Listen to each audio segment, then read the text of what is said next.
Good morning everyone.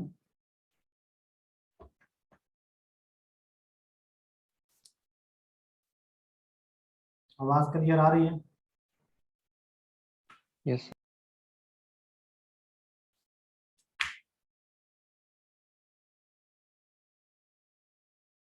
Good morning अरमान, Pushpa.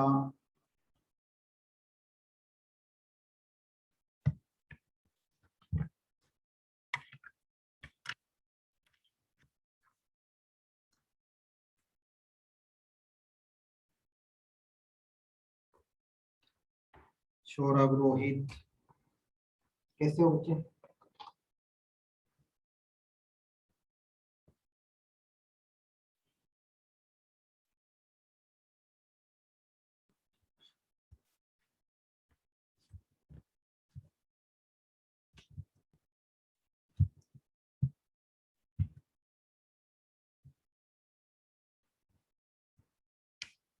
Good morning everyone.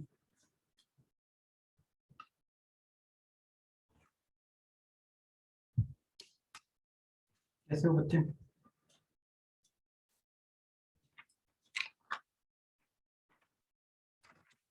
Attendance में बाद में दूंगा, ठीक है। बाकी पॉसिबिलिटी रखूंगा कि अटेंडेंस में बीच में ही ले दूं, आपका टाइम वेस्ट ना हो। एक बार मुझे बता दो, अच्छे से साउंड क्लियर हो रखा है क्या आपके आगे? साउंड क्लियर है क्या अच्छे से? उसके बाद मैं क्लास शुरू करता हूँ। Yes sir. Okay. Yuvraj, Mukesh, thank you.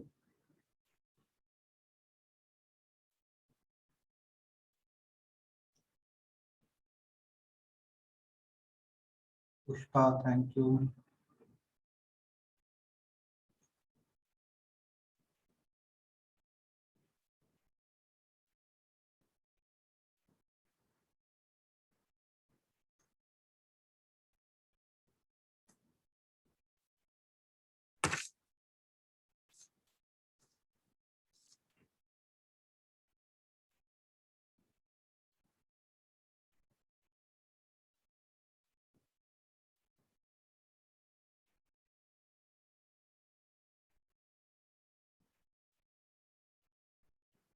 एक बार बता दो, स्क्रीन क्लियर है क्या? स्क्रीन क्लियर है क्या, बता दो। थोड़ा सा स्क्रीन का मुझे आइडिया दे दो कि क्लियर है क्या स्क्रीन।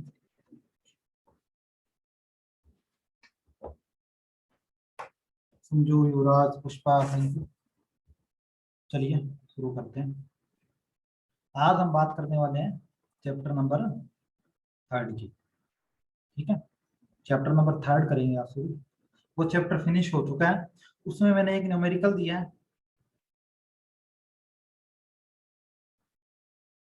न्यूमेरिकल दे रखा है, वो न्यूमेरिकल एक वर्कशीट होगी आपकी, वर्कशीट होगी। उस वर्कशीट में वो न्यूमेरिकल सेंड किया हुआ है एज इट इज। उससे मिलते जुलते भी न्यूमेरिकल्स काफी है, अच्छे खासे लेवल की वर्कशीट तैयार की है मैंने। वो आपके पास सेंड हो जाएगी। उसमें उसका सॉल्यूशन मैं मे बी इस संडे को या नेक्स्ट संडे को मैं करवा दूंगा। इस संडे को या फिर नेक्स्ट संडे को, ठीक है।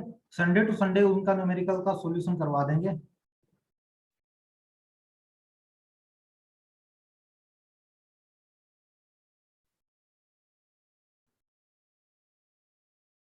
रवि, क्या मैं समझा नहीं, कुछ शो तो करो सर। समझा नहीं, स्क्रीन क्लियर नहीं है क्या आपके आगे? आई थिंक क्लियर है स्क्रीन आपके आगे। Okay Ravi, thank you. किसी को कोई डाउट हो तो फोन पे मैसेज कर देना, व्हाट्सएप पे, ठीक है। चलिए शुरू करते हैं।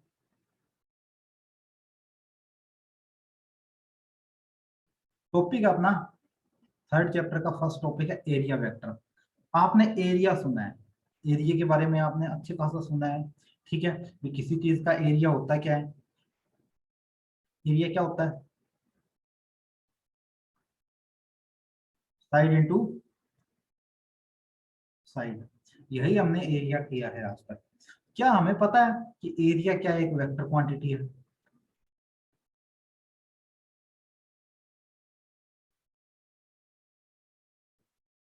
क्या हमें पता है एरिया एक वेक्टर क्वांटिटी भी है? नहीं पता। अब कोई भी जो एरिया होगा वो किस तरीके से होगा? मान लो एक सरफेस है, वाई एक्स जेड,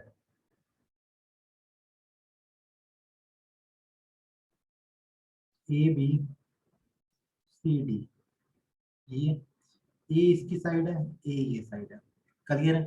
तो जो इसका एरिया होगा ना, एरिया होगा वो एक वेक्टर क्वांटिटी होगी, ए से लेके बी तक, ए से लेके ए से लेके बी तक चलो, फिर बी से लेके सी तक चलो, बी सी, ठीक है? ये एक वेक्टर क्वांटिटी क्योंकि बीच में इनके क्रॉस आया है, क्लियर है? वैल्यू क्या है? ए क्रॉस ए, मतलब ए, एक मिनट को कुछ इरेज कर लेता हूँ मैं इसको, ए, ए क्रॉस की जगह साइन थीटा लगता है, क्लियर है? वेयर साइन थीटा कितना है इनके बीच में? 90 है, ठीक है? ए स्क्वेयर साइन 90, क्लियर है? तो ए स्क्वेयर 90 क्या होता है?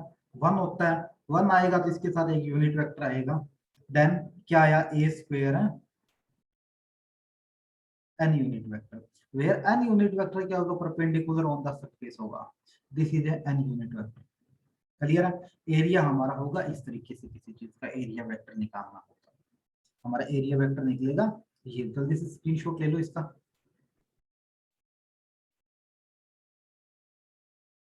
स्क्रीनशॉट ले लो इसका जल्दी से।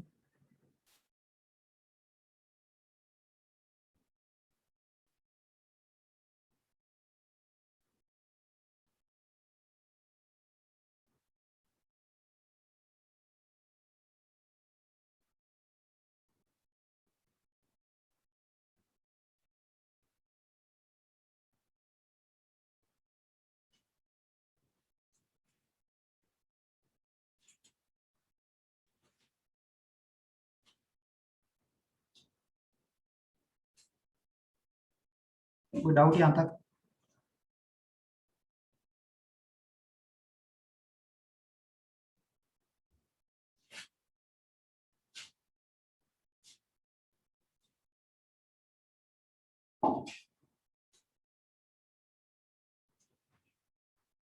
चलिए आगे देखते हैं। अब एरिया वेक्टर के अंदर और करते हैं, direction of area is, direction of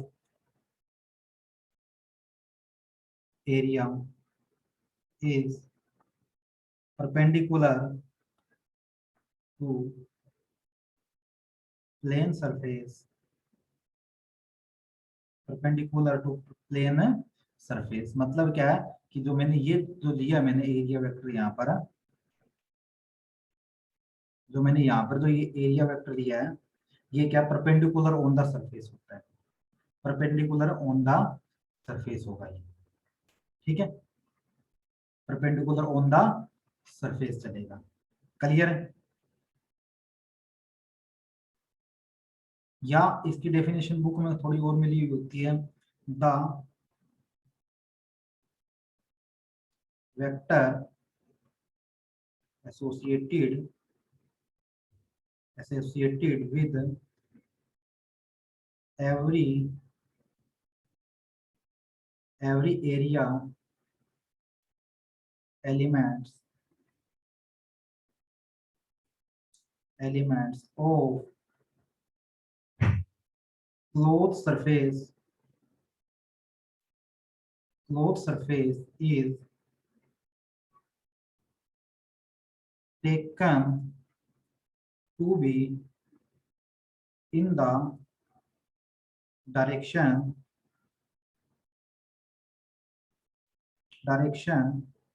of outward या downward normal, वही चीज है, घुमा फिरा के वही सेम केस कहने की कोशिश की है। कोई नई चीज नहीं है, जो मैंने ऊपर लिखा है ना, सेम वही चीज है, कोई नई इसमें नहीं है, कुछ भी नई चीज नहीं लिखी मैंने, सेम वही चीज है।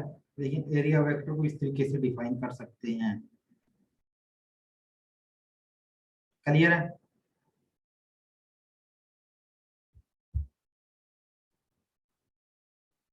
एग्जाम्पल देखो इसके।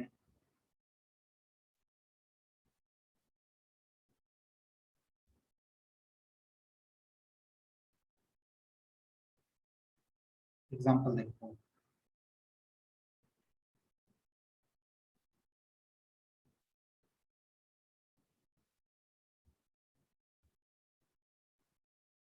ठीक है,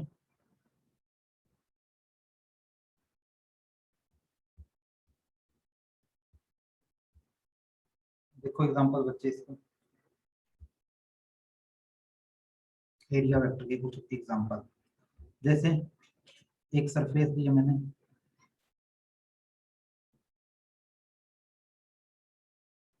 वाई एक्स और जेड। ठीक है,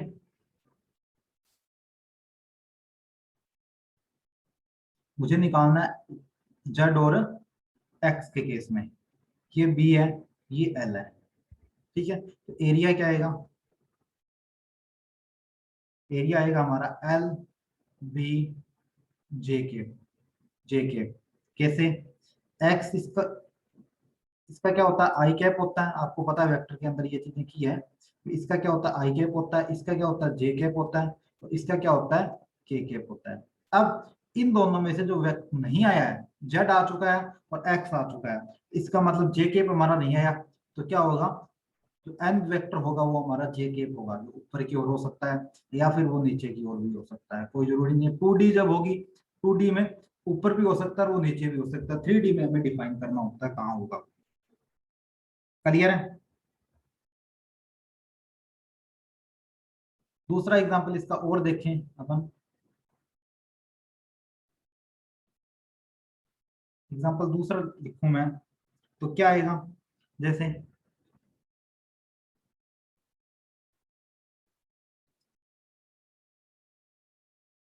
एक्स जेड वाई। क्लियर है? एरिया क्या होता है इसका? पाई आर स्क्वेयर। क्लियर है? पाई आर स्क्वेयर। अब इस डायरेक्शन में नहीं है ना, तो इसका के केप ही है। इसका क्या आएगा? के केप हमारा इसके साथ हो जाएगा। या इसका दूसरा हमारा ये फॉर्मूला हो सकता है, पाई आर स्क्वेयर माइनस के केप। ओके, क्लियर है यहां तक? देखो, नोट डाल के एक पॉइंट लिख देना, नोट डाल के एक पॉइंट लिख लेना।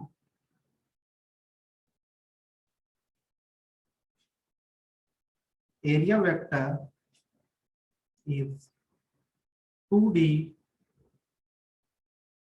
सरफेस और open surface, open surface, so both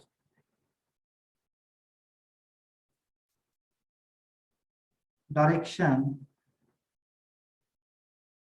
are correct। Both direction are correct. Both direction का मतलब क्या है? ये भी अपने आप में सही है और ये भी अपने आप में सही है, दोनों डायरेक्शन के हमारे यहाँ पर क्या होते हैं? ठीक होते हैं। इनमें रिजल्ट हमारा कहीं पर भी कोई खराब नहीं लिया जा सकता। ये मतलब है इसकी बोथ डायरेक्शन का। क्लियर है यहाँ तक?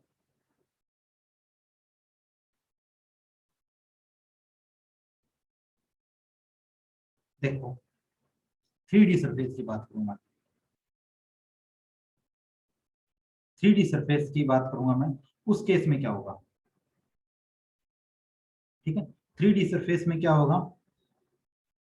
Only outward, only outward normal is considered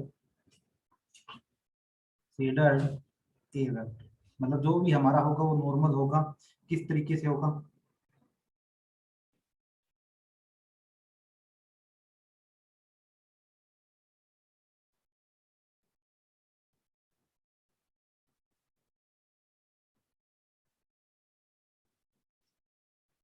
जो भी एरिया वेक्टर होगा नॉर्मल होगा, ठीक है, वो परपेंडिकुलर भी होगा।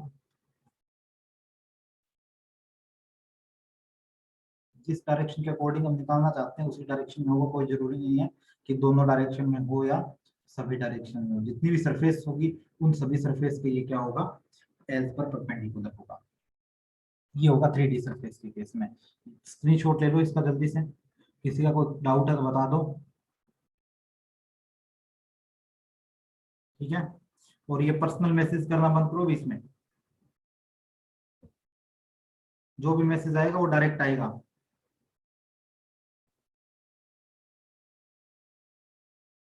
ठीक है, कोई डाउट है तो जल्दी से बता दो यहाँ तक।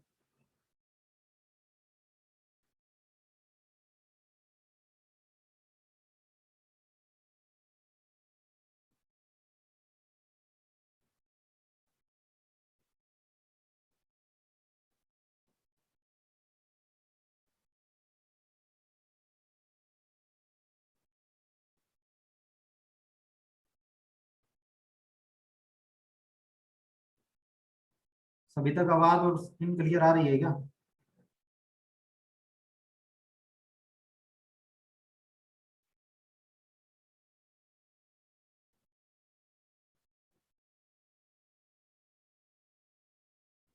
परपेंडिकुलर वाला रिपीट कर दो, कर दें, यदि कोई दिक्कत नहीं है।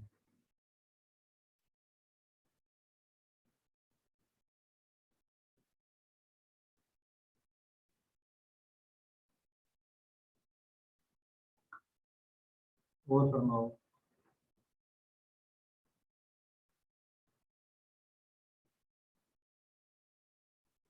Okay, thank you. परपेंडिकुलर का मतलब क्या है कि सरफेस के ना एरिया वेक्टर परपेंडिकुलर होगा, ठीक है। सरफेस के एरिया वेक्टर परपेंडिकुलर होगा, सरफेस और एरिया के बीच में 90 डिग्री का एंगल बनेगा, इसका मतलब ये है, ठीक है। ये एक एरिया वेक्टर है, ये एक एरिया वेक्टर है, ये क्या बनाएगा, परपेंडिकुलर बनाएगा ऑन दी सरफेस, ठीक है। ये चीज देखिए। चलिए आगे वाले टॉपिक में बात करते हैं, इलेक्ट्रिक फ्लक्स की। इलेक्ट्रिक फ्लक्स, फ्लक्स को जनरली जब हिंदी में बनाया गया तो प्रवाह बोला गया, ठीक है। हिंदी की अगर मैं बात करूं तो चार्ज होता है, चार्ज का क्या होगा यहाँ पर, प्रवाह होगा। ये भी बोला जाता है हिंदी के अकॉर्डिंग, लेकिन हम हिंदी के अकॉर्डिंग नहीं पढ़ेंगे। मैं बस थोड़ा सा इंडिकेट करने के लिए इसमें लिख रहा हूँ, हिंदी के अकॉर्डिंग हम इसे ये भी लिखते आए हैं, लेकिन हम हिंदी के अकॉर्डिंग नहीं पढ़ेंगे इसको, हम इंग्लिश टू इंग्लिश ही लेके चलेंगे इस टॉपिक को पूरे को। तो सबसे पहले इसकी डेफिनेशन देख लो क्या है इलेक्ट्रिक फ्लक्स की। The number of field, number of field या इलेक्ट्रिक लाइंस बोल सकते हैं, फील्ड लाइन बोल दो कोई दिक्कत नहीं, इलेक्ट्रिक लाइन बोल सकते हैं इसे। फील्ड लाइंस पासिंग, कोई भी जो इलेक्ट्रिक फील्ड लाइन है वो पासिंग होगी एज पर perpendicular to the plane, plane surface, ठीक है। मतलब कोई भी एक सरफेस है मेरे पास इस तरीके की, थोड़ी सरफेस ठीक बना दें, ठीक है। कोई भी एक मेरे पास सरफेस है परपेंडिकुलर, प्लेन सरफेस है, ठीक है। प्लेन सरफेस है कोई भी, जो भी मेरी इलेक्ट्रिक फील्ड लाइन होगी, इलेक्ट्रिक फील्ड लाइन कुछ इस तरीके की होगी, ठीक है। इलेक्ट्रिक फील्ड लाइन होगी, जो भी मेरी इलेक्ट्रिक फील्ड लाइन होगी वो क्या होगी, एज पर उस सरफेस के क्या होगी, पास उसके अंदर से पास होगी, उसके अंदर से पास होगी, न कि उसके बाहर से, उसके अंदर से पास होगी सारी की सारी फील्ड लाइन मेरी, ठीक है।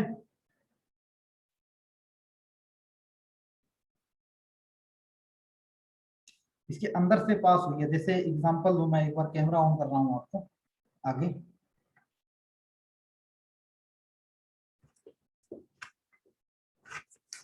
ये पेपर शो हो रहा है ना आपके आगे, बिल्कुल जो अटेंडेंस चार्ट का आपका वो शो हो रहा है। इलेक्ट्रिक फील्ड लाइन होगी कहाँ से, मान लो यहाँ से कोई इलेक्ट्रिक फील्ड लाइन नहीं है, वो इसके अंदर से पास होगी, इसके बिल्कुल अंदर से, ना कि उसकी सरफेस को इस तरीके से टच करा के जाएगी, टच करा के नहीं जाएगी, तो उसके अंदर से पास होगी, बिल्कुल इसके अंदर से चलेगी। टच करवाने वाला पार्ट क्या होगा मेरा, अलग पार्ट होगा, उस चीज के बारे में हम अलग डिस्कस करेंगे इस चैप्टर में, ठीक है। तो ये सारी की सारी जो फील्ड लाइन होगी वो इसके अंदर से पास होगी, तो उस चीज को इलेक्ट्रिक फ्लक्स कहा गया,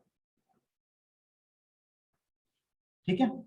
देखो इलेक्ट्रिक फ्लक्स को लिखते हैं पाई से, ठीक है, या ई लिखेंगे तो बेटर रहेगा। क्या होगी, इलेक्ट्रिक फील्ड लाइन और एरिया वेक्टर है उसका क्या होगा, डॉट प्रोडक्ट होगा। अब जाहिर सी बात है इनका डॉट प्रोडक्ट होगा तो क्या होगी, डॉट प्रोडक्ट में क्या होता है, इट इज ए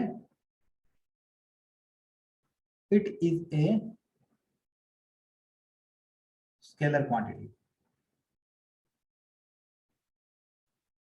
ये क्या है, एक स्केलर क्वांटिटी है, ठीक है। अगर इलेक्ट्रिक फील्ड लाइन बढ़ती है, इलेक्ट्रिक फील्ड लाइन बढ़ती है तो डेंसिटी भी बढ़ेगी, पता है हमने, डेंसिटी भी तो बढ़ेगी। डेंसिटी का मतलब क्या था, जब मैंने इलेक्ट्रिक फील्ड लाइन की प्रॉपर्टीज बताई थी वहां पर डेंसिटी का मतलब क्या था, भी जो एक क्यू पॉजिटिव चार्ज है वो कितनी पास पास से इलेक्ट्रिक फील्ड लाइन निकाल रहा है, वो उसकी क्या थी, डेंसिटी थी, यही तो थी डेंसिटी, यही डेंसिटी मैंने बताई थी, ठीक है। तो क्या होगी, अगर मेरी इलेक्ट्रिक फील्ड लाइन बढ़ेगी तो उसकी डेंसिटी भी बढ़ेगी, तो इसका रिजल्ट मतलब क्या निकला इसका, सो जो इलेक्ट्रिक फ्लक्स है मेरा वो डायरेक्टली प्रोपोर्शनल होता है इलेक्ट्रिक फील्ड लाइन के, क्लियर है, डायरेक्टली प्रोपोर्शनल होगा। अब दूसरा केस देखो, अगर मेरा, अगर एरिया बढ़ा, मेरा एरिया था, अगर उसको इंक्रीज करवा दिया जाए तो रिजल्ट क्या बनाएगा, जो इलेक्ट्रिक फ्लक्स है वो भी मेरा बढ़ जाएगा, जाहिर सी बात है बढ़ जाएगा, क्योंकि अगर इसको मैंने बढ़ा दिया तो ये चीज भी तो बढ़ेगी, डायरेक्टली प्रोपोर्शनल में आता है ये। तो जो इलेक्ट्रिक फील्ड लाइन है, मतलब जो इलेक्ट्रिक फ्लक्स है वो मेरा क्या है, डायरेक्टली प्रोपोर्शनल है, किसके साथ है, एरिया वेक्टर के साथ, मतलब एरिया के साथ क्या है वो एक डायरेक्टली प्रोपोर्शनल है। ये रिजल्ट निकलता है, कई बार एग्जाम में ये रिजल्ट पूछ लिया जाता है कि डायरेक्टली इस कौन सा रिजल्ट एक ट्रू स्टेटमेंट है। ट्रू स्टेटमेंट में पीछे वाली कोई भी स्टेटमेंट हमने की है ना, चाहे वो हमने कौन सी की है, इलेक्ट्रिक फील्ड लाइन के की हो या डाइपोल के की हो, उस केस में की हो, लेकिन उनसे रिगार्डिंग न पूछकर छोटा सा पूछ लेगा, जो चीज हमें एज इट इज आती है और वो चीज भी हम वहां पर गलत करके बैठे होते हैं। तो ये चीज होती है हमारी इलेक्ट्रिक फील्ड लाइन और इनके केस में। जर्नल सी बात आगे बढ़ेंगे इसमें, तो ई डॉट ए वेक्टर था, क्लियर है, डॉट की जगह हमें पता है क्या आता है, कोस थीटा आता है, ये भी कई बार यूज हो जाता है, कोस थीटा आएगा। थीटा एंगल कौन सा होगा, ई और ए के बीच में जो थीटा एंगल होता है वो होता है, या लिख देता हूँ, चलो कोई दिक्कत नहीं, आप स्क्रीन शॉट लेना। If theta is angle between E and A, clear है, ई और ए के बीच में जो एंगल होगा ना वो मेरा कौन सा होगा, थीटा होगा। एग्जांपल देखें,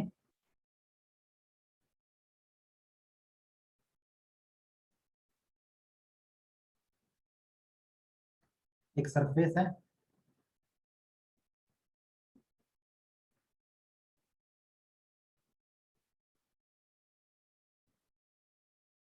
ये क्या है, इलेक्ट्रिक फील्ड लाइन आ रही है, इलेक्ट्रिक फील्ड लाइन मेरी वहां से आ रही है, क्लियर है।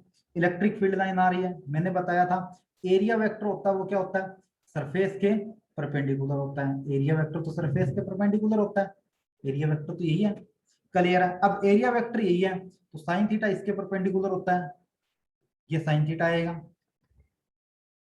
साइन थीटा यही आता है, ई साइन थीटा जो मैंने किया था, और ई कोस थीटा मेरे यहाँ जाएगा, ई कोस थीटा मेरा यहाँ जाता है, क्लियर है। इनके बीच में जो एंगल बना है, ये एंगल कौन सा है, ये एंगल मेरा थीटा है, ठीक है। ये एंगल मेरा यहाँ पुट होता है, थीटा एंगल मेरे यहाँ से लिया जाता है। ये एरिया वेक्टर और इलेक्ट्रिक फील्ड लाइन के जो बीच में एंगल है वो मेरा क्या होगा, यहाँ पर थीटा एंगल है, मेंशन किया जाता है। यूनिट इसकी देखो, यूनिट क्या होती है इसकी, न्यूटन कूलम मीटर स्क्वायर क्या होती है इसकी, यूनिट दी जाती है। पता ही है इलेक्ट्रिक फील्ड लाइन की यूनिट क्या होती है, न्यूटन कूलम, न्यूटन पर कूलम होती है। और एरिया की यूनिट क्या होती है, मीटर होती है। तो इसी के रिगार्डिंग हमारा निकलता है। क्लियर है।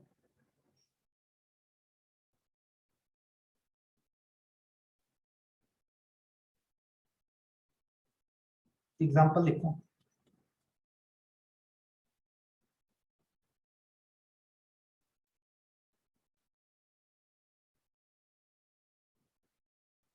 एक सरफेस दे रखी है, क्लियर है। देखते हैं कितने आंखें खोल के आपने काम किया तक पढ़ा है। कमेंट सेशन खोल के रख लो और अपनी रफ नोटबुक अपने पास रखो। ये क्या इलेक्ट्रिक फील्ड लाइन है, ठीक है। मुझे इसमें वैल्यू चाहिए फाई की, मुझे इसमें वैल्यू चाहिए कि फाई की। आपके पास 1 मिनट का टाइम है, मुझे इसकी फाई की वैल्यू लिख के बताओगे आप। सोल्व करो जल्दी से, फाई की वैल्यू लिख के बताओ मुझे। 1 मिनट का टाइम आपके पास, इमीडिएटली।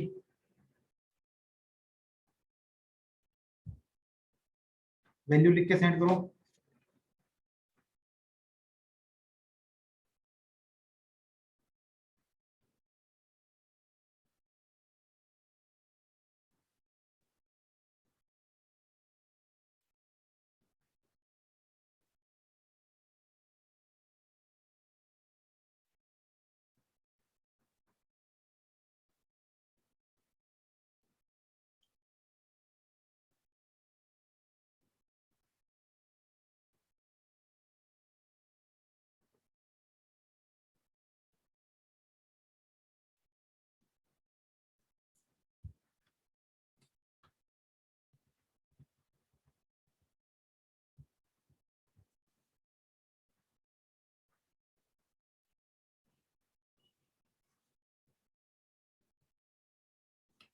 अमित जीरो, देखते हैं जीरो आएगी क्या।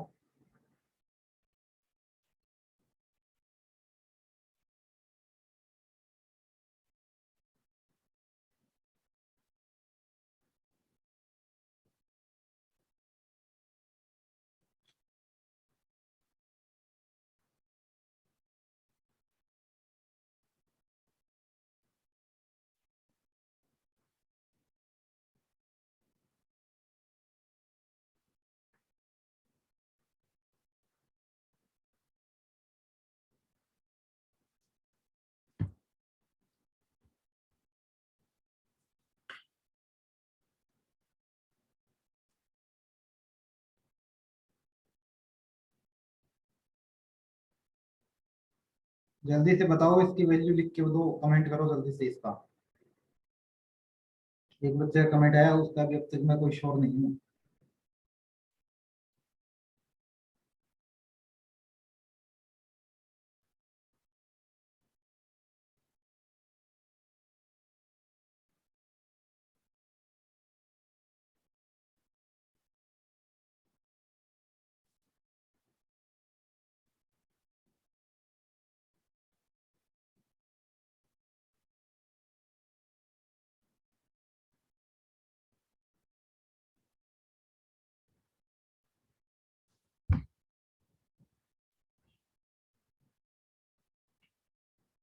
ई एस कोस थीटा, कोई ना, देखते हैं।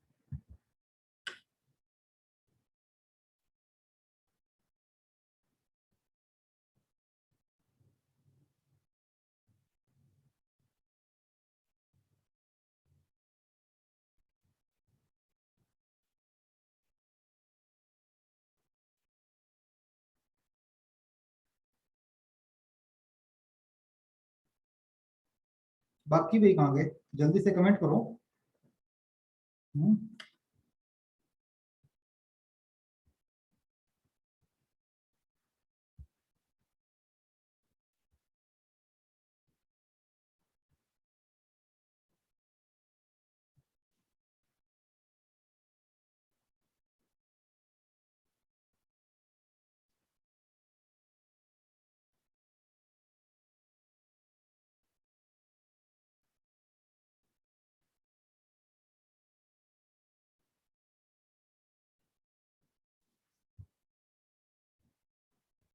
राहुल ई ए कोस थीटा।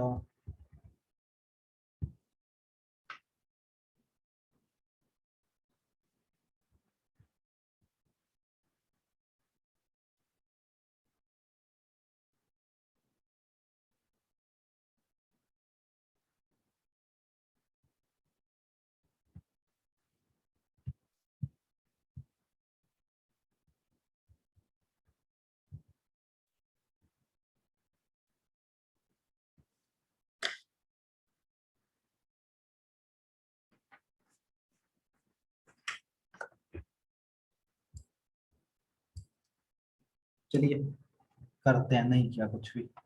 ठीक है, आप देखोगे कि ये इसके ऊपर टच होके जा रही है ना सारी की सारी सरफेस, इसके अंदर से तो गई नहीं है कोई भी सरफेस है, इसके अंदर से थोड़ी ना गई, अंदर जाती तो कुछ इस तरीके का डायग्राम होता अपना। अंदर का डायग्राम तो मेरा कुछ इस तरीके का था, जब इस सरफेस के अंदर जाती, अंदर का डायग्राम तो मेरा ये था। ठीक है, ये तो क्या हो रही है, इस सरफेस के बिल्कुल ऊपर बिल्कुल टच होके जा रही है, जैसे नोटबुक है, नोटबुक के ऊपर, जस्ट मिनट मैं कैमरा ऑन कर लेता हूँ फ्रेंड। जैसे नोटबुक है, इस मैं मान लो ये मेरी नोटबुक है, इस नोटबुक के ऊपर यहाँ से टच होके जा रही है, ये लाइन ऊपर से जा रही है ना, ऊपर से जा रही है तो रिलेशन मेरा अलग निकलेगा, ये रिलेशन तो मेरा निकलेगा ही नहीं। ऊपर से जा रही है तो मेरा रिलेशन क्या होता है, अलग होता है। थीटा एंगल क्या बना इनके बीच में, जो थीटा एंगल बना वो मेरा कितना बना, थीटा एंगल तो मेरा 90 डिग्री बना है। थीटा 90 डिग्री बना तो फाई मेरा होता है क्या है, फाई मेरा होता है ई ए कोस थीटा होता है। आवाज नहीं आ रही, आवाज क्लियर आ रही है बच्चे यहाँ से, चंद्रमोहन यहाँ से साउंड मेरी तरफ से क्लियर है, चेक हो रहा है ऊपर भी माइक कितना वर्क कर रहा है। ठीक है, तो थीटा इज इक्वल टू कितना 90 है, ई A cos 90, where cos 90 is 0, तो फाई इज इक्वल टू 0। एक बच्चे ने कहा था फाई इज इक्वल टू 0, वो राइट आंसर था, उसका नाम बता देता हूं मैं।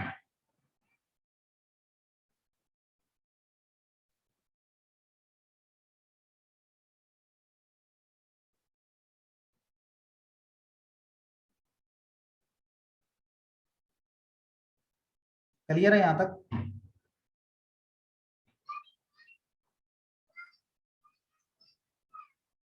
देखो आगे, एक सरफेस दे रखी है कुछ इस तरीके की,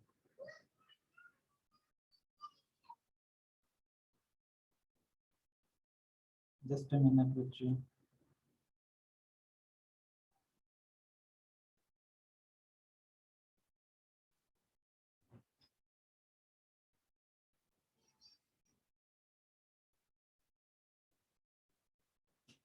एक सरफेस दे रखी है, किस तरीके की, इस तरीके की एक सरफेस दे रखी है। ठीक है, ये उसमें क्या इलेक्ट्रिक फील्ड लाइन है, क्लियर है, ये उसमें क्या इलेक्ट्रिक फील्ड लाइन है, और एरिया वेक्टर मेरा क्या है, एरिया वेक्टर क्या मेरा, ये इसमें एरिया वेक्टर है। ठीक है, तो एंगल कितना बना रहा है, ये रेडियस है इसकी, एंगल बना रहा है रेडियस के साथ 60 डिग्री। इलेक्ट्रिक फील्ड लाइन निकालनी है मुझे, आपके पास सिर्फ 20 सेकंड का टाइम है, जल्दी से निकालिए, मुझे इसकी वैल्यू दीजिए।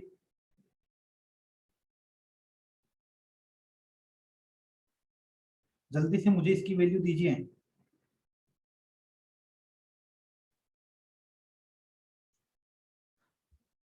10 सेकंड और बचे हैं आपके पास।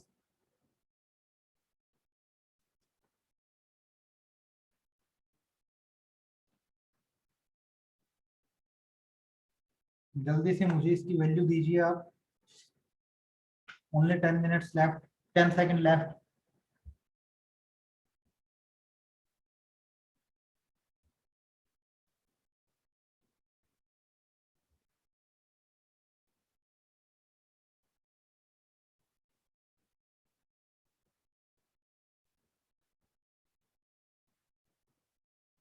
ई ए रूट टू,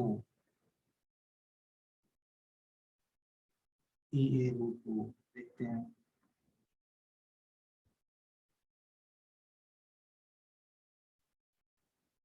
सर्कल है ये बच्चे,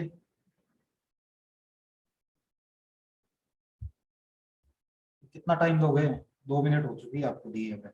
देखो phi is equal to E dot A, ठीक है, मतलब E A cos theta. E as it is है, ए की वैल्यू क्या सर्कल है आर दे रखी है, तो पाई आर स्क्वायर। थीटा यहाँ कितना बनेगा, 30 बनेगा, क्योंकि मैंने कहा एरिया और इलेक्ट्रिक फील्ड लाइन के बीच में एंगल होना चाहिए, तो कोस 30। कोस 30 मेरा होता है क्या, ई ए ई पाई आर स्क्वायर। कोस 30 मेरा क्या होता है, 1/√2, ठीक है, 1/√2, तो मल्टीप्लाई हो जाएगी ई पाई आर स्क्वायर अपॉन में √2। दिस इज फाइनल वैल्यू, ठीक है, ये इसके क्या हो जाएगा, आंसर हो जाएगा। इस तरीके के क्वेश्चन आएंगे आपके, क्वेश्चन हमें इस तरीके के करने हैं, ठीक है, सारे क्वेश्चन इसी तरीके के होंगे, न्यूमेरिकल्स है, इस तरीके के प्रैक्टिस करना आप न्यूमेरिकल्स घर पर, ठीक है, इजी इजी है, कोई ज्यादा टफ वाली बात नहीं होगी न्यूमेरिकल्स में, ठीक है। इस चैप्टर के न्यूमेरिकल्स आप डिस्कस करोगे, क्योंकि न्यूमेरिकल्स पोर्शन आएगा वो यहीं से निकलने की प्रायोरिटी रहती है हमारी, सबसे ज्यादा न्यूमेरिकल्स जो निकलते हैं वो यहीं से रहते हैं, ठीक है। आपकी अटेंडेंस मैंने लगा दी गई है, अटेंडेंस में जो बच्चे एब्सेंट है मैं उनके नाम बोल रहा हूँ, आप उनके अकॉर्डिंग बता देना भी, कोई बच्चा अगर है तो। अनुराधा, मृदुल, अनुराधा, मृदुल, प्रियांशु और मोक्ष, इन बच्चों में से कोई है तो मैं उनकी प्रेजेंट फील कर देता हूँ, अदरवाइज उनकी एब्सेंट है, बाकी सभी बच्चे प्रेजेंट है आपकी क्लास में। Thank you everyone.